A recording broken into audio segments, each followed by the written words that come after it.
सर्वांना नमस्कार. सद्गुरू श्री गोंदवलेकर महाराजांच्या अमृतमय वाणीला नमन करून आजच्या प्रवचनाची सुरुवात करूया. जेथे संत तेथे आनंद व समाधान असणारच. सद्गुरू श्री गोंदवलेकर महाराज यांचे आजचे प्रवचन भक्तिपूर्वक ऐकूया. काही संत वरून अज्ञानी दिसतात पण अंतरंगी ज्ञानी असतात.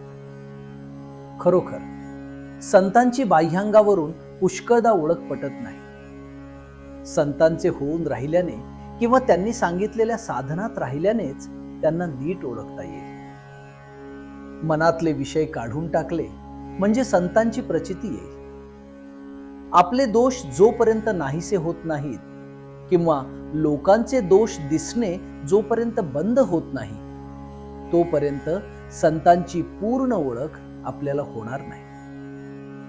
संतांचे दोष दिसणे म्हणजे आपलेच दोष बाहेर काढून दाखवण्यासारखे आहे. संत हा हिरव्या चाफ्याच्या फुलाप्रमाणे असतो.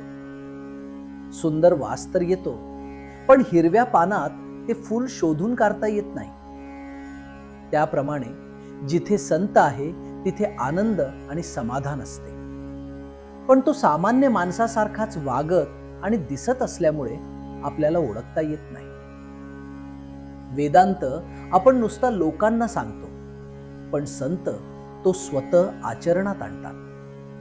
त्यांच्यावर कठीण प्रसंग आला तरी ते डगमगत नाहीत. संत हे निसंशय असतात तर आपण संशयात असतो.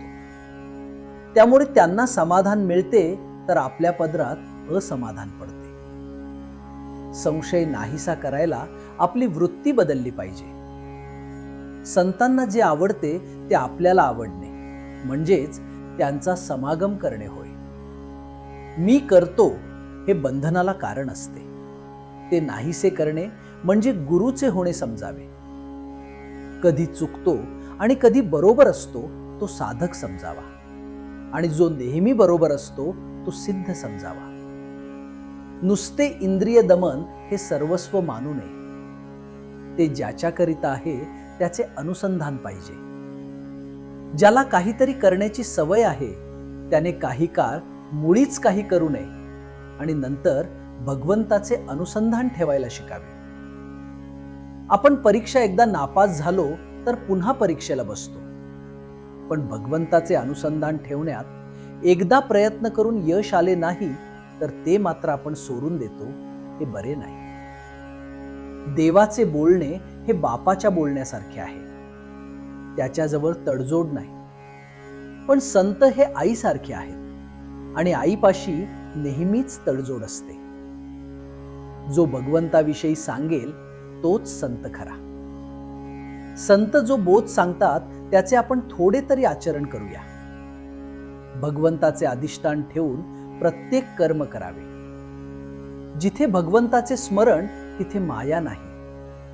जिथे माया अभिमान आहे तिथे भगवंत नाही. दानाचेही महत्व आहे. पैसा आणून गळ्यापाशी बांधला तर तो बुडविल. त्याचे यथायोग्य दान केले तर तो तारील. भगवंतच खरा श्रीमंत दाता आहे. तो श्रीमंतांचा श्रीमंत आहे. त्याचेच होऊन आपण राहिलो तर तो आपल्याला दीनवाणे कसा ठेवील.